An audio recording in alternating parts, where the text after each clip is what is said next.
Hi friends, welcome to my channel. First time ನನ್ನ channel ನೋಡ್ತೀರಿ, subscribe ಮಾಡ್ಕೊಳ್ಳಿ friends. ಈ ವಿಡಿಯೋ ಇಷ್ಟ ಆದರೆ ಒಂದು ಲೈಕ್ ಕೊಡಿ. ನಾನು ನಿನ್ನೆ ಒಂದು ವಿಡಿಯೋ ಹಾಕಿದ್ದೆ ಆಲ್ರೆಡಿ, ಸಂಕ್ರಾಂತಿ ಹಬ್ಬಕ್ಕೆ ಇಷ್ಟು ಬ್ಲೌಸ್ ಹೊಲಿಬೇಕು ಅಂದ್ಬಿಟ್ಟು. ಆ ಬ್ಲೌಸ್ನ ಇವಾಗ ಒಂದಷ್ಟು ಅಂದರೆ ಡಿಸೈನ್ ಇಲ್ಲದೆ ಇರೋದನ್ನು ಕಟಿಂಗ್ ಮಾಡ್ತಾಯಿದ್ದೀನಿ. ಬನ್ನಿ ಯಾವ ರೀತಿ ಕಟಿಂಗ್ ಮಾಡ್ತಾಯಿದ್ದೀನಿ ಅಂತ ನೋಡೋಣ. ಮೊದಲನೇದಾಗಿ ಈ ಥರ ಹಬ್ಬಗಳಲ್ಲಿ ತುಂಬಾ ಕೆಲಸ ಇರುತ್ತೆ. ಹಂಗನ್ಬಿಟ್ಟು ನಾವು ಇವಾಗ ಆಗಲ್ಲ ಅಂತ ಹೇಳೋಕ್ಕಾಗಲ್ಲ. ಯಾಕೆಂದರೆ ನಮ್ಮ ರೆಗ್ಯುಲರ್ ಕಸ್ಟಮರ್ಸ್ ಆಗಿರ್ತಾರೆ, ಆಮೇಲೆ ಎಕ್ಸ್ಟ್ರಾ ಕಸ್ಟಮರ್ಸು ಬರ್ತಾಯಿರ್ತಾರೆ. ಎಷ್ಟು ಪ್ರಯತ್ನ ಆಗುತ್ತೋ, ಎಷ್ಟು ಸ್ಟಿಚಿಂಗ್ ಮಾಡೋಕ್ಕಾಗುತ್ತೋ ಮಾಡ್ತೀವಿ. ಬೇರೆ ಟೈಮಲ್ಲಿ ಕೆಲಸನೇ ಇರೋಲ್ಲ. ಆದರೆ ಹಬ್ಬಗಳ ಸೀಸನು, ಮದುವೆ ಸೀಸನಲ್ಲಂತೂ ಕೆಲಸ ತುಂಬಾ ಇರುತ್ತೆ. ಓಕೆನಾ. ಆವಾಗ ನಾವು ಅಯ್ಯೋ ಆಗಲ್ಲ ಅಂತ ಕೂತ್ಕೊಳ್ಳೋಕ್ಕಾಗಲ್ಲ. ನಮಗೆ ಸಿಕ್ಕಿದಾಗ ಕೆಲಸನ ಮಾಡ್ಕೊಂಬಿಡ್ಬೇಕು. ಇಲ್ಲದೇ ಇದ್ದಾಗ ನಾವು ಆರಾಮಾಗಿ ಫ್ರೀಯಾಗಿ ಬೇರೆ ಕೆಲಸ ಮಾಡ್ಕೋಬೋದು. ಓಕೆನಾ. ನಾನಂತೂ ಎಷ್ಟೇ ಕೆಲಸ ಇದ್ರೂ ನಮ್ಮ ರೆಗ್ಯುಲರ್ ಕಸ್ಟಮರ್ದಂತೂ ಮಿಸ್ ಮಾಡಲ್ಲ. ಓಕೆನಾ. ಹಂಗಾಗಿ ಇವಾಗ ಎಕ್ಸ್ಟ್ರಾ ಕಸ್ಟಮರ್ ಬಂದ್ರೂ ನಾನು ಆಗಲ್ಲ ಅಂತ ಹೇಳಲ್ಲ. ನೈಟ್ ಡ್ಯೂಟಿನಾದರೂ ಮಾಡಿ ನಾನು ಇದು ಮಾಡ್ಕೋತೀನಿ. ಯಾಕಪ್ಪ ಅಂದರೆ ನಮಗೆಲ್ಲ ಅಭ್ಯಾಸ ಆಗೋಗಿದೆ. ಎಷ್ಟೇ ಕಸ್ಟಮರ್ ಬಂದರೂ ನಮಗೊಂಥರ ಖುಷಿ. ಮಂತು ಕಸ್ಟಮರ್ ಜಾಸ್ತಿ ಬಂದಾಗ ಇನ್ನೂ ಜಾಸ್ತಿ ಹೊಲ್ಕೊಟ್ಬಿಟ್ಟು ನಮ್ಮ ಅರ್ನಿಂಗಿಗೆ ಸ್ವಲ್ಪ ಸಹಾಯ ಆಗುತ್ತೆ.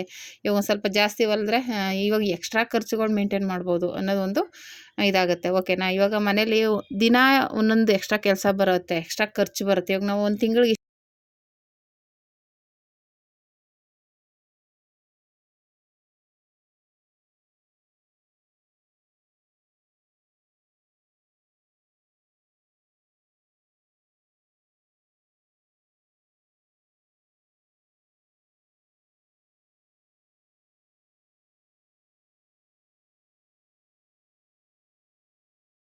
ಇಷ್ಟಿರುತ್ತೆ. ಇದು ಎಲ್ಲ ಎಕ್ಸ್ಟ್ರಾ ಖರ್ಚುಗಳು. ಓಕೆನಾ. ಹಂಗಿದ್ದಾಗ ನಾವು ಏನೂ ಮಾಡೋಕ್ಕಾಗಲ್ಲ. ಆವಾಗ ಏನಾಗುತ್ತೆ, ಈ ಕೆಲಸನ ಮಾಡಬೇಕು ಅಂತ ಸ್ಫೂರ್ತಿ ಆಗುತ್ತೆ. ಎಕ್ಸ್ಟ್ರಾ ಖರ್ಚುಗಳು ಬಂದಾಗ ಹೆಂಗಪ್ಪ ಮಾಡೋದು. ಅವಾಗ ಈಗ ಒಂದೆರಡು ಬ್ಲೌಸ್ ಎಕ್ಸ್ಟ್ರಾ ಹೊಲಿದ್ರೆ ಎಕ್ಸ್ಟ್ರಾ ಅಮೌಂಟ್ ಬರುತ್ತಾ, ಅಲ್ಲಿಗೆ ಟ್ಯಾಲಿ ಮಾಡ್ಕೊಬೋದಾ. ಈಗ ತಿರ್ಗಾ ನೆಕ್ಸ್ಟ್ ಇನ್ನೊಂದು ಖರ್ಚು ಯಾವ್ದು ಕಾಯ್ಕೊಂಡಿರುತ್ತೋ ಅನ್ನೋದು ಒಂದು ಟೆನ್ಷನ್ ಆಗುತ್ತೆ. ಹಾಗಾಗಿ ನಾವು ಎಷ್ಟೇ ಕೆಲಸ ಬಂದರೂ ಒಂಥರ ಖುಷಿನೇ ನಮಗೆ ಕೆಲಸ ಮಾಡೋದಕ್ಕೆ. ಬೇಜಾರಂತೂ ಆಗಲ್ಲ, ಖುಷಿಯಿಂದನೇ ಮಾಡ್ತೀವಿ. ಆದರೆ ಒಂದು ಸ್ವಲ್ಪ ನಾವು ಖುಷಿಯಿಂದ ಮಾಡಿದ್ರು ನಮ್ಮ ದೇಹ ಸುಮ್ಮನೆ ಇರಬೇಕಲ್ಲ, ಒಂಚೂರು ಟಯರ್ಡ್ ಆಗುತ್ತೆ. ಹಂಗಾಗಿ ನಾನಂತೂ ನೈಟ್ ಡ್ಯೂಟಿ ಮಾಡಿದಾಗಲಂತೂ ಬೆಳಗ್ಗೆ ಹೊತ್ತು ನನ್ನ ಮಗಳಿಗೆ ಹೇಳ್ಬಿಟ್ಟಿರ್ತೀನಿ, ಬೆಳಗ್ಗೆ ಹೊತ್ತಂತೂ ಸ್ವಲ್ಪ ನೀನೇ ಮಾಡ್ಕೊ ಕೆಲಸ ಅಂತ. ಹಂಗಾಗಿ ಮಾಡ್ಕೋತಾಳೆ ಪಾಪ. ಡ್ಯೂಟಿಗೆ ಹೋಗೋಷ್ಟರಲ್ಲಿ ಅವಳೇ ಕೆಲಸ ಎಲ್ಲ ಮಾಡಿಬಿಟ್ಟು ಹೋಗ್ತಾಳೆ. ಆಮೇಲೆ ಎದ್ದು ನಾನು ಇನ್ನು ಮಿಕ್ಕಿದ ಕೆಲಸನ ಮಾಡಿಕೊಂಡು ಮತ್ತೆ ನನ್ನ ಕೆಲಸ ಸ್ಟಾರ್ಟ್ ಮಾಡ್ಕೋತೀನಿ. ಓಕೆನಾ. ಈ ಕಡೆ ವರ್ಕ್ದು ಬಂದ್ಬಿಡುತ್ತೆ ಒಂದೊಂದು ಸಲ, ಸ್ಟಿಚಿಂಗೂ ಇರುತ್ತೆ, ಮಧ್ಯದಲ್ಲಿ ಆಲ್ಟ್ರೇಷನ್ ಬಟ್ಟೆಗಳು ಬರುತ್ತೆ. ನಾನು ಎಕ್ಸ್ಟ್ರಾ ಕೆಲಸ ಬೇರೆಯವ್ರದ್ದು ಬಂದರೆ ತೊಗೊಳ್ಳೋದು. ನಮ್ಮ ರೆಗ್ಯುಲರ್ ಕಸ್ಟಮರ್ದು ಆಗಲ್ಲ ಅಂತ ಹೇಳೋಕ್ಕಾಗಲ್ಲ. ಅವ್ರಿಗೆ ಟೈಮ್ ತೊಗೋತೀನಿ. ಇವತ್ತಾಗಲ್ಲ, ಇನ್ನು ನಾಳೆ ಕೊಡ್ತೀನಿ, ಇಲ್ಲ ನಾಳಿದ್ದು ಕೊಡ್ತೀನಿ ಅಂತ ಹೇಳ್ಬಿಟ್ಟು ಅದನ್ನು ತೊಗೋತೀನಿ ನಾನು, ಬೇಡ ಅನ್ನಲ್ಲ. ಆದರೆ ಎಕ್ಸ್ಟ್ರಾ ಕಸ್ಟಮರ್ ತೊಗೊಳಕ್ಕೆ ಹೋಗಲ್ಲ. ಯಾಕೆಂದರೆ ಅವರೆಲ್ಲ ಬರೀ ಆಲ್ಟ್ರೇಷನ್ಗೆ ಬರ್ತಾರೆ. ಇದನ್ನ ತೊಗೊಬರಲ್ಲ. ಯಾಕೆ ಬ್ಲೌಸ್ಗಳು ಈ ಥರದವು ತರಲ್ಲ. ಬ್ಲೌಸ್ ಎಲ್ಲ ಬೇರೆ ಕಡೆ ಹೊಲಿಸ್ತಾರೆ.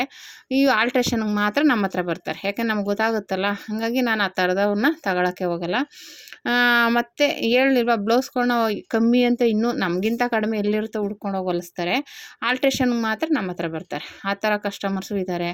ಆದರೂ ವಿಚಿತ್ರವಾದ ಕಸ್ಟಮರ್ಸ್ ಇರ್ತಾರಪ್ಪ. ಯಾವ ಥರ ಇರ್ತಾರೆ ಅಂದರೆ ಹೇಳೋಕ್ಕೆ ಆಗಲ್ಲ. ಆಮೇಲೆ ಇನ್ನೊಂದು ಏನಪ್ಪ ಅಂದರೆ, ನನಗೆ ಬೆಳಗ್ಗೆ ಟೈಮು ಜಾಸ್ತಿ ಕೆಲಸ ಸಾಗಲ್ಲ. ಏನಕ್ಕಪ್ಪ ಅಂದರೆ ಕಟಿಂಗ್ ಮಾಡೋಕ್ಕೂ ಅಷ್ಟೇ. ಇವಾಗ ನಾನು ಕಟಿಂಗ್ ಮಾಡಬೇಕಾದ್ರೆ ವೀಡಿಯೋ ನೋಡ್ತಾನೆ ಇರ್ಬೋದು. ಎಷ್ಟೋ ಸಲ ಆ ಬಾಗಿಲನ್ನ ತೆಗೆದು ನೋಡ್ತಾನೆ ಇರ್ತೀನಿ. ಏನಕ್ಕಪ್ಪ ಅಂದರೆ ಕಸ್ಟಮರ್ ಕೂಗ್ತಾ ಇರ್ತಾರೆ, ಏನಾದರೂ ಹೇಳ್ತಾರೆ. ಒಬ್ಬರು ಕಸ್ಟಮರ್ ಕೇಳ್ತಿದ್ರು, ನಾಳೆ ಗುರುವಾರದಷ್ಟರಲ್ಲಿ ಒಂದು ಬ್ಲೌಸ್ ಹೊಲ್ಕೊಡ್ತೀರಾ ಹಬ್ಬಕ್ಕೆ ಅಂತ. ಇನ್ನೊಬ್ರು ಬರ್ತಾರೆ, ಕ್ಲಿಪ್ ಎಷ್ಟು, ರಿಬ್ಬನ್ ಎಷ್ಟು, ಸ್ಟಿಕ್ಕರ್ ಪ್ಯಾಕೆಟ್ ಎಷ್ಟು, ಅದು ಬೇಕು ಇದು ಬೇಕು ಏನೇನೋ ಕೇಳ್ತಾ ಇರ್ತಾರೆ. ಓಕೆನಾ. ಆವಾಗ ನಾವು ಏನು ಮಾಡಬೇಕು, ಹೋಗ್ಬೇಕು, ಮಾತಾಡಿಸ್ಬೇಕು. ಅವ್ನು ಕಳಿಸಿ ಬರೋ ಅಷ್ಟರಲ್ಲಿ ಒಂದು ಅಷ್ಟೊತ್ತಾಗ್ಬಿಡುತ್ತೆ. ಆ ಥರ ಆಗುತ್ತೆ. ಮತ್ತು ಇನ್ನೊಬ್ಬ ಕಸ್ಟಮರ್ ಬರ್ತಾರೆ, ಎಲ್ಲನೂ ಕೇಳ್ತಾರೆ. ಇವಾಗ ಡಿಸೈನ್ ಎಷ್ಟು, ಇವಾಗ ಎಂಬ್ರಾಯ್ಡಿಂಗ್ ಡಿಸೈನ್ ಒಬ್ಬರಂತೂ ಬಂದುಬಿಟ್ಟು ಈ ಡಿಸೈನ್ ಎಷ್ಟು, ಆ ಡಿಸೈನ್ ಎಷ್ಟು ಅಂತೆಲ್ಲ ಫೋನಲ್ಲಿ ಹುಡುಕಿ ಎಲ್ಲನೂ ತೋರಿಸ್ದೆ. ಈ ಡಿಸೈನ್ ಬೇಕು ಅಂದ್ಬಿಟ್ಟು ಸೆಲೆಕ್ಟ್ ಮಾಡಿ ಅವ್ರ ಮನೆಗೆ ಫೋನ್ ಮಾಡಿ ಕೇಳ್ಬಿಟ್ಟು, ಅದು ಯಾವುದೋ ಇನ್ನೊಂದು ಥರ ಡಿಸೈನ್ ಕೇಳಿದ್ರಪ್ಪ, ಕಂಪ್ಯೂಟರ್ ಡಿಸೈನಲ್ಲಿ ಇಲ್ಲ ಅದು ಅಂದೆ. ಅಷ್ಟೆಲ್ಲ ನಮಗೆ ಟೈಮ್ ವೇಸ್ಟ್ ಮಾಡಿ ಕೊನೆಗೆ ಬೇಡ ಅಂದ್ಕೊಂಡು ಹೋದ್ರು. ಓಕೆನಾ. ವೀಡಿಯೋ ಕಾಲ್ ಮಾಡಿ ಅವ್ರ ಅಮ್ಮನ ಜೊತೆ ಮಾತಾಡಿ ಎಲ್ಲ ಸೆಲೆಕ್ಟ್ ಮಾಡಿಬಿಟ್ಟು ಕೊನೆಗೆ ಅದು ಯಾವುದೋ ಇನ್ನೊಂದು ಥರ ಡಿಸೈನ್ ಬೇಕು ಅಂದ್ಬಿಟ್ಟು ಕೇಳಿದ್ರು. ಇಲ್ಲ ಅಂದೆ. ಆವಾಗ ಬೇಡ, ಇನ್ನೊಂದು ಸಲ ಬರ್ತೀನಿ ಅಂದರೆ ನಮ್ಮ ಟೈಮ್ ಎಷ್ಟು ವೇಸ್ಟ್ ಆಯ್ತಲ್ವಾ. ಅವ್ರಿಗೆ ಡಿಸೈನ್ ತೋರಿಸ್ಬೇಕು, ಇವಾಗ ಫೋನಲ್ಲಿ ಹುಡುಕ್ಬೇಕು, ಅವ್ರಿಗೆ ಮ್ಯಾಚಿಂಗ್ ಆಗಿರೋ ಡಿಸೈನ್ ಹೇಳಬೇಕು, ಅವೆಲ್ಲನೂ ತೋರಿಸಿದ್ರು ಕೊನೆಗೆ ಈ ಥರ ಹೇಳ್ತಾರೆ. ಈ ಥರ ಕಸ್ಟಮರ್ ಇರ್ತಾರೆ. ಇನ್ನೊಂದು ಥರ ಕಸ್ಟಮರ್ ಇರ್ತಾರೆ, ಬರ್ತಾರೆ ಸುಮ್ಮನೆ ಅದೇ ಆ ಬ್ಲೌಸ್ಗೆ ಎಷ್ಟು, ಈ ಬ್ಲೌಸ್ಗೆ ಎಷ್ಟು, ಅದೆಷ್ಟು ರೇಟು, ಇದೆಷ್ಟು ರೇಟು ಅಂತ ಎಲ್ಲನೂ ಕೇಳ್ತಾರೆ. ಕೊನೆಗಿಲ್ಲ ಇನ್ನೊಂದು ಸಲ ಬರ್ತೀನಿ ಅಂದ್ಕೊಂಡು ಹೋಗ್ತಾರೆ.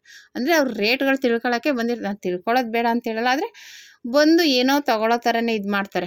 ಆ ಡಿಸೈನ್ ತೋರಿಸಿ, ಈ ಡಿಸೈನ್ ತೋರಿಸಿ ಅಂತ. ನಾನು ಕೆಲವ್ರಿಗೆ ಈಗ ಅಂತ ಹೇಳ್ಬಿಟ್ಟು ನೀವು ಬಟ್ಟೆ ತೊಗೊಬನ್ನಿ, ನಾನು ಡಿಸೈನ್ ಕೊಡ್ತೀನಿ ಅಂತ ಹೇಳ್ತೀನಿ. ಓಕೆನಾ. ಇವಾಗ ಎಂಬ್ರಾಯ್ಡಿಂಗ್ ವರ್ಕ್ಗೆ ನೋಡಿಬಿಟ್ಟು ಎಂಬ್ರಾಯ್ಡಿಂಗ್ ಮಾಡ್ತೀರಾ ಅಂತ ಕೇಳ್ತಾರೆ. ಮಾಡ್ತೀವಿ ಅಂದರೆ ಎಲ್ಲನೂ ಇದು ಮಾಡ್ತಾರೆ. ಕೆಲವರು ಎಷ್ಟು ರೇಟು ಅಂತಾರೆ, ಇಷ್ಟೊಂದು ಆನ್ಲೈನಲ್ಲೇ ಕಡಿಮೆಗೆ ಸಿಗುತ್ತೆ ಅಂತಾರೆ. ಇವಾಗ ನಮ್ಮ ರೇಟ್ ಏನಿರುತ್ತೆ ನಾವು ಹೇಳ್ತೀವಿ, ಹಂಗಾದ್ರೆ ಅಲ್ಲೇ ತೊಗೋಬೇಕಲ್ವ. ಆ ಥರದ್ದು ಹಿಂಗೆ ವಿಚಿತ್ರ ಕಸ್ಟಮರ್ಸ್ ಬರ್ತಾ ಇರ್ತಾರೆ. ಅಂಗಡಿಲಂತೂ ಮೇಂಟೈನ್ ಮಾಡೋದು ತುಂಬಾ ಕಷ್ಟ ಆಗುತ್ತೆ. ಎಲ್ಲ ಥರದ ಕಸ್ಟಮರ್ನು ಮೇಂಟೈನ್ ಮಾಡಬೇಕು. ಹಂಗಾಗಿ ತುಂಬಾ ಬೆಳಗ್ಗೆ ಹೊತ್ತು ಕೆಲಸ ಆಗೋದೇ ಇಲ್ಲ. ಎಷ್ಟೇ ಆದ್ರೂ ಸ್ಟಿಚಿಂಗ್ಗೆ ಕೂತ್ಕೋಬೇಕು, ಎದ್ದೋಗ್ಬೇಕು, ಕೂತ್ಕೋಬೇಕು. ಒಬ್ಬರು ಬರ್ತಾರೆ, ಸ್ಟಿಕ್ಕರ್ ಪ್ಯಾಕೆಟ್ಗೆ ಎಷ್ಟು, ಇದೆಷ್ಟು ಅದೆಷ್ಟು ಅಂತಾರೆ. ಕೊಟ್ಬಿಟ್ಟು ತಿರ್ಗಾ ತೋರಿಸ್ಬಿಟ್ಟು ಬಂದು ಕೂತ್ಕೋಬೇಕು. ಸ್ಟಿಚಿಂಗ್ ಮಾಡ್ತಾ ಇರ್ತೀನಿ, ಮತ್ತು ಇನ್ನೊಬ್ರು ಬರ್ತಾರೆ. ಹಿಂಗೆ ಆಗ್ತಾ ಇರುತ್ತೆ, ಕೆಲಸನೇ ಸಾಗಲ್ಲ. ನೈಟ್ ಆದರೆ ನನಗೆ ಯಾರು ಡಿಸ್ಟರ್ಬ್ ಇರೋಲ್ಲ. ಒಂದು 9:30 ಕ್ಲೋಸ್ ಮಾಡಿಬಿಟ್ರೆ ಒಂದು 12 ಗಂಟೆ 1 ಗಂಟೆವರೆಗೂ ಸ್ಟಿಚ್ ಮಾಡ್ತೀನಿ. ಆವಾಗ ಯಾರ್ದು ಡಿಸ್ಟರ್ಬ್ ಇರೋಲ್ಲ. ಹಿಂಗೆ ಆಲ್ರೆಡಿ ಎಲ್ಲ ಕಟಿಂಗ್ ಮಾಡಿಟ್ಕೊಂಡಿರ್ತೀನಲ್ಲ, ಬೇಗನೆ ಸ್ಟಿಚ್ ಮಾಡಿಬಿಡ್ಬೋದು. ಓಕೆನಾ. ನಾನು ಇವಾಗ ಇಲ್ಲಿ ತೋರಿಸ್ತಾ ಇರೋ ಬ್ಲೌಸ್ಗಳೆಲ್ಲ ಆಲ್ಮೋಸ್ಟು ಡಿಸೈನ್ ಇಲ್ಲ, ಅಂದರೆ ಸಿಂಪಲ್ಲಾಗಿರೋ ಡಿಸೈನ್ ಇದೆ, ಇಲ್ಲ ಪ್ಲೇನ್ ಬ್ಲೌಸ್ಗಳು ಅಷ್ಟೇ. ಇನ್ನು ಮಿಕ್ಕಿದ ಒಂದಷ್ಟು ಡಿಸೈನ್ ಇದೆ, ಅದನ್ನೆಲ್ಲ ನೆಕ್ಸ್ಟ್ ವೀಡಿಯೋದಲ್ಲಿ ತೋರಿಸ್ತೀನಿ. ಓಕೆನಾ. ಅವೆಲ್ಲ ಡಿಸೈನ್ಸ್ ಆಗಿರೋದ್ರಿಂದ ಇದರಲ್ಲಿ ನಾವು ಡಿಸೈನ್ ಎಲ್ಲ ಡ್ರಾಯಿಂಗ್ ಮಾಡಿ ಅವೆಲ್ಲ ತೋರ್ಸೋಕ್ಕಾಗಲ್ಲ ಅಂದ್ಬಿಟ್ಟು ನಾನು ತೋರಿಸಿಲ್ಲ.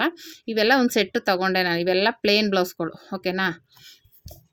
ಪ್ಲೇನ್ ಬ್ಲೌಸ್ ಅಂದರೆ ಪ್ಲೇನ್ ಬ್ಲೌಸ್ ಅಲ್ಲ, ಲೈನಿಂಗ್ ಬ್ಲೌಸೇ, ಡಿಸೈನ್ ಇಲ್ಲ ಅಂತ ಹೇಳ್ತಾ ಇರೋದಷ್ಟೇ. ಡಿಸೈನ್ಗಳಿರಲ್ಲ ಇವೆಲ್ಲ, ಸಿಂಪಲ್ ಡಿಸೈನ್ ಇರುತ್ತೆ. ಪೈಪಿಂಗು ಇಲ್ಲ ಔಟ್ಲೈನ್ ಸಿಂಪಲ್ ಡಿಸೈನ್ ಮಾಡಿ ಕೊಡುವಂಥ ಡಿಸೈನ್ಸ್ ಇವೆಲ್ಲ. ಇನ್ನು ಬೇರೆದೆಲ್ಲ ಹೆವಿ ಡಿಸೈನ್ಸ್ ಇದೆ, ಸ್ವಲ್ಪ ಪೋಟ್ಲಿ ಬಟನ್ ಇಟ್ಟು ಸ್ವಲ್ಪ ಡಿಸೈನ್ಗಳು ಕಳಿಸಿರ್ತಾರೆ, ಆ ಥರ ಡಿಸೈನ್. ಆಮೇಲೆ ಬೋಟ್ ನೆಕ್ ಬೇರೆ ಇರುತ್ತೆ, ಅದಕ್ಕೆ ಬೇರೆ ಕಟಿಂಗ್ ಮಾಡ್ಕೋಬೇಕು. ಹಂಗಾಗಿ ಇವೆಲ್ಲ ಮಾಮೂಲಿ ನಾರ್ಮಲ್ ಕಟಿಂಗಲ್ಲಿರುವಂಥ ಬ್ಲೌಸ್ಗಳನ್ನೆಲ್ಲ ತೊಗೊಂಡಿದ್ದೀನಿ. ಇನ್ನೊಂದಷ್ಟು ಬೋಟ್ ನೆಕ್ಕು ಮತ್ತು ಬೇರೆ ಡಿಸೈನ್ಸ್ ಎಲ್ಲ ಇದೆ. ಓಕೆನಾ. ಅದನ್ನೆಲ್ಲ ನೆಕ್ಸ್ಟ್ ವೀಡಿಯೋಗಳಲ್ಲಿ ಹಾಕ್ತಾ ಬರ್ತೀನಿ. ಇವಾಗ ಇದನ್ನೆಲ್ಲ ಕಟಿಂಗ್ ಮಾಡ್ಕೊಂಡಾದ್ಮೇಲೆ ನೈಟ್ ಡ್ಯೂಟಿ ಮಾಡೋದು. ನೈಟ್ ಆದರೆ ಆರಾಮಾಗಿ ಯಾರು ಡಿಸ್ಟರ್ಬ್ ಇರೋಲ್ಲ, ಆರಾಮಾಗಿ ಕೂತ್ಕೊಂಡು ಬೇಗ ಎಷ್ಟಾಗುತ್ತೋ ಅಷ್ಟು ಸ್ಟಿಚ್ ಮಾಡಿಬಿಟ್ರೆ ಬೆಳಗ್ಗೆ ಎಮ್ಮಿಂಗ್ ಉಗ್ಸೋಕ್ಕೆ ಸರಿ ಹೋಗುತ್ತೆ. ಓಕೆನಾ. ಈ ರೀತಿ ಆರಾಮಾಗಿ ನಾನು ಯಾವಾಗಲೂ ಅಷ್ಟೇ, ಅಂದರೆ ಅಂಗಡಿಲಿ ಕಟಿಂಗ್ ಮಾಡೋಕ್ಕೆ ಜಾಗ ಸಾಕಾಗಲ್ಲ ನೋಡಿ. ಈ ಥರ ಮನೇಲಾದರೆ ಆರಾಮಾಗಿ ಎಲ್ಲ ನೀಟಾಗಿ ಕಟ್ ಮಾಡಿಕೊಂಡು ಎಲ್ಲ ಜೋಡಿಸಿ ಅದಾದ್ರ ಬಟ್ಟೆ ಅದಾದ ಕಟ್ಟಿ, ಆಮೇಲೆ ಒಬ್ಬೊಬ್ರದ್ದು ಎಷ್ಟು ಬ್ಲೌಸ್ ಇರುತ್ತೆ ಅವರು ಅಳತೆ ಬ್ಲೌಸ್ಗೆಲ್ಲ ಸುತ್ತಿ ಇಟ್ಕೊಂಡ್ಬಿಟ್ರೆ ಆರಾಮಾಗಿರುತ್ತೆ. ನಾವು ಒಲೆವಾಗ ತಗೊಂಡು ಬೇಗನೆ ಸ್ಟಿಚಿಂಗ್ ಮಾಡ್ಕೋಬೋದು. ಓಕೆನಾ. ಈ ರೀತಿ ಸ್ಟಿಚ್ ಮಾಡಿಕೊಂಡ್ರೆ ಈ ರೀತಿ ನೋಡಿ ಎಲ್ಲ ಬ್ಲೌಸನ್ನು ಕಟ್ ಮಾಡಿ ಇಟ್ಕೋತಾ ಇದ್ದೀನಿ. ನಾನು ಹೇಳ್ದಂಗೆ ಇನ್ನೂ ಒಂದಷ್ಟು ಬ್ಲೌಸ್ಗಳಿದ್ದಾವೆ, ಅವು ಹೇಳಿದ್ನಲ್ಲ, ಅವೆಲ್ಲ ಡಿಸೈನ್ಸ್, ಅದೆಲ್ಲ ಸ್ವಲ್ಪ ಡಿಸೈನ್ಸ್ ಇರೋದ್ರಿಂದ ಸೈಡ್ಗೆ ಇಟ್ಟಿದ್ದೀನಿ. ಆಮೇಲೆ ಕೆಲವೊಂದು ಕಟಿಂಗ್ ಮಾಡಿ ಇಟ್ಟಿದ್ದೀನಿ ಅಳತೆ ಬ್ಲೌಸ್ಗೆ. ಇವಾಗ ಅದನ್ನು ಐರನ್ ಮಾಡಿ ಇನ್ನು ಬೇರೆ ಬ್ಲೌಸ್ ಅಳತೆ ಕಟ್ ಮಾಡ್ಕೋಬೇಕು, ಅದು ಬೇರೆ ಇದೆ. ಇವಾಗ ಮತ್ತೆ ಅದು ಐರನ್ ಮಾಡಿ ಅದನ್ನೆಲ್ಲ ಕಟಿಂಗ್ ಅದನ್ನ ಇಟ್ಕೊಂಡು ಕಟಿಂಗ್ ಮಾಡ್ಕೋಬೇಕು, ಆ ಥರ. ಅದನ್ನು ನೆಕ್ಸ್ಟ್ ಇದೆಲ್ಲ ಮುಗೀಲಿ, ಇದು ಮುಗಿದ್ಮೇಲೆ ಅದು ರೆಡಿ ಮಾಡೋಣ ಅಂದ್ಬಿಟ್ಟು ಸೈಡ್ಗೆ ಇಟ್ಟಿದ್ದೀನಿ. ಫಸ್ಟ್ ಇವಾಗ ಇಷ್ಟು ಬ್ಲೌಸ್ಗಳಲ್ಲಿ ಎಷ್ಟೆಷ್ಟಾಗುತ್ತೆ, ಒಬ್ಬರು 4 ಬ್ಲೌಸ್ ಇದೆಯಲ್ಲ, ಅದರಲ್ಲಿ 2 ಬ್ಲೌಸ್ ಹೊಲಿತೀನಿ. ಆಮೇಲೆ ಬೇರೆಯವ್ರದ್ದೆಲ್ಲ ಮುಗಿಸಿ ಅದು ಟೈಮ್ ಅಡ್ಜಸ್ಟ್ ಆದರೆ ಅಷ್ಟೊತ್ತಿಗೆ ಇನ್ನು ಮಿಕ್ಕಿದ್ದು ಹೊಲಿತೀನಿ. ಯಾಕೆಂದರೆ ಒಂದೇ ಸಲ ಕಟ್ ಮಾಡಿ ಇಟ್ಕೊಂಬಿಟ್ರೆ ಇವಾಗ ಕಟಿಂಗ್ ಇದ್ದರೆ ಯಾವಾಗಲಾದರೂ ಹೊಲ್ದಾಕ್ಬಿಡ್ಬೋದು. ಇವಾಗ ಮತ್ತೆ ಕಟಿಂಗ್ ತಗೊಳ್ಳೋ ಅಷ್ಟು ಅವಶ್ಯಕತೆ ಇರೋಲ್ಲ. ಅವರು ಎಷ್ಟು ಬ್ಲೌಸ್ ಕೇಳ್ತಾರೆ, ಇವಾಗ 2 ಬೇಕು ಅಂದರೆ 2 ಹೊಲ್ಕೊಡ್ಬೋದು, ಇನ್ನೆರಡು ಆಮೇಲೆ ಕೊಡ್ತೀನಿ ಅಂತ ಹೇಳ್ಬೋದು ಅಲ್ವಾ. ನಾವು ಈ ಥರ ಕಸ್ಟಮರ್ಸ್ಗೆ ಹೇಳ್ಕೊಂಡು ಮಾಡಬೇಕಾಗುತ್ತೆ. ಆಮೇಲೆ ನಮ್ಮ ರೆಗ್ಯುಲರ್ ಕಸ್ಟಮರ್ ಅಡ್ಜಸ್ಟ್ ಮಾಡ್ಕೋತಾರೆ. ಇವಾಗ ಅಕಸ್ಮಾತ್ ನಮಗೆ ಬೇರೆ ಕಸ್ಟಮರ್ ಎಲ್ಲರಿಗೂ ಕೊಡಬೇಕಾಗುತ್ತೆ ಬ್ಲೌಸ್ಗಳನ್ನ, ಒಬ್ಬರಿಗೆ ಇಬ್ಬರಿಗೆ ಅಂತಲ್ಲ. ಇವಾಗ ಎಲ್ಲರಿಗೂ ಕೊಡಬೇಕಾಗಿರೋದು ಒಬ್ಬರದೇ 4-5 ಬ್ಲೌಸ್ ಹೊಲ್ಕೊಂಡು ಕೂತ್ಕೊಂಡ್ರೆ ಆಗಲ್ಲ. ಅವಾಗ ಏನು ಮಾಡ್ತೀವಿ, ಒಬ್ಬೊಬ್ರದ್ದು 2 ಬ್ಲೌಸು ರೆಡಿ ಮಾಡಿಕೊಡ್ತೀವಿ. ಆವಾಗ ಅಡ್ಜಸ್ಟ್ ಮಾಡ್ಕೋತಾರೆ. ನನ್ನ ಹತ್ರ ಆ ಥರ ಕಸ್ಟಮರ್ಸೇ ಇರೋದು. ಇಲ್ಲ ಅಂದರೆ ಆ ಥರ ಅಡ್ಜಸ್ಟ್ ಮಾಡ್ಕೊಳ್ದೇ ಇರೋ ಕಸ್ಟಮರ್ಸ್ನ ನಾನು ತಗೊಳ್ಳೋಕ್ಕೆ ಹೋಗಲ್ಲ, ಇಲ್ಲ ಆಗಲ್ಲ ಅಂತ ಹೇಳ್ಬಿಡ್ತೀನಿ. ಇವಾಗ ಹೊಲಿಯೋಕ್ಕಾಗೋದಿಲ್ಲಪ್ಪ, ನೆಕ್ಸ್ಟ್ ಟೈಮ್ ಹೊಲಿಸ್ಕೊಳ್ಳಿ, ಇವಾಗ ಅರ್ಜೆಂಟ್ಗೆ ಆಗಲ್ಲ ಅಂತಲೇ ಹೇಳ್ಬಿಡೋದು. ಓಕೆನಾ. ಈ ರೀತಿ ಒಂದೊಂದು ಸಲ ಒಬ್ಬರು 4 ಬ್ಲೌಸು 5 ಬ್ಲೌಸ್, ಇಲ್ಲಿ ಆಲ್ರೆಡಿ ನಾನು ಕಟಿಂಗ್ ಮಾಡ್ತಾ ಇರೋದು ಒಟ್ಟೊಟ್ಟಿಗೆ ಒಬ್ಬರು 4 ಬ್ಲೌಸ್ ಇದೆ, ಒಬ್ರದ್ದು 2 ಬ್ಲೌಸ್ ಇದೆ, ಒಬ್ರದ್ದು 5 ಬ್ಲೌಸ್ ಇದೆ. ಈ ಥರ ಎಲ್ಲನೂ ಒಟ್ಟಿಗೆ ಈ ಥರ ಇಟ್ಕೊಂಡು ಕಟ್ ಮಾಡಿ ಇಟ್ಕೊಂಡ್ಬಿಟ್ರೆ ಆಮೇಲೆ ಅದೇ ಬ್ಲೌಸ್ಗೆಲ್ಲ ಕಟ್ ಮಾಡಿ ಇಟ್ಕೊಂಡ್ಬಿಟ್ರೆ ಆಮೇಲೆ ಆರಾಮಾಗಿ ಸ್ಟಿಚಿಂಗ್ ಮಾಡೋ ಈಸಿಯಾಗಿ ಸ್ಟಿಚ್ ಮಾಡ್ಕೋಬೋದು. ಓಕೆನಾ. ಆರಾಮಾಗಿರುತ್ತೆ. ಈ ಥರ ನೀವು ಟೈಲರಿಂಗ್ ಮಾಡ್ತಾ ಇರೋರು ನೀವು ಯಾವ ಥರ ಕಟಿಂಗ್ ಮಾಡ್ತೀರಾ ಅಂತ ಒಂದು ಕಮೆಂಟ್ ಮಾಡಿ. ನೀವು ಈ ಥರನೇ ಕಟಿಂಗ್ ಮಾಡ್ಕೋತೀರಾ, ಇಲ್ಲ ಸಿಂಗಲ್ ಒಂದೊಂದೇ ಕಟ್ ಮಾಡ್ಕೋತೀರಾ ಅನ್ನೋದನ್ನು ಕಮೆಂಟ್ ಮಾಡಿ. ಓಕೆನಾ. ಈ ರೀತಿ ತುಂಬ ಬ್ಲೌಸ್ ಇದ್ದಾಗ ಈ ಥರ ಒಟ್ಟಿಗೆ ಕಟ್ ಮಾಡಿ ಇಟ್ಕೊಂಡ್ಬಿಟ್ರೆ ಈಸಿ ಆಗುತ್ತೆ. ಇಲ್ಲ ಅಂದರೆ ಒಂದೊಂದನ್ನು ತೊಗೊಂಡು ಕಟ್ ಮಾಡಿಕೊಂಡು ಕೂತ್ಕೊಂಡು ಮತ್ತೆ ಎದ್ದು ಕೂತ್ಕೊಳ್ಳೋಕ್ಕಾಗೋದಿಲ್ಲ. ಓಕೆನಾ. ಈ ಥರ ಒಂದು ಸಲ ಎಲ್ಲ ಕಟ್ ಮಾಡಿ ಇಟ್ಕೊಂಡ್ಬಿಟ್ರೆ ಆರಾಮಾಗಿ ಸ್ಟಿಚಿಂಗ್ ಮಾಡೋಕ್ಕೆ ಈಸಿ ಆಗುತ್ತೆ. ಓಕೆನಾ. ಇದಿಷ್ಟು ಮುಗಿಸಿದ್ಮೇಲೆ ಮತ್ತು ಡಿಸೈನ್ ಬ್ಲೌಸ್ಗಳು ಮತ್ತು ಬೋಟ್ ನೆಕ್ ಬ್ಲೌಸ್ಗಳು ಸಪ್ರೇಟಾಗಿ ಕಟ್ಟಿಂಗ್ ಮಾಡ್ಕೋಬೇಕು.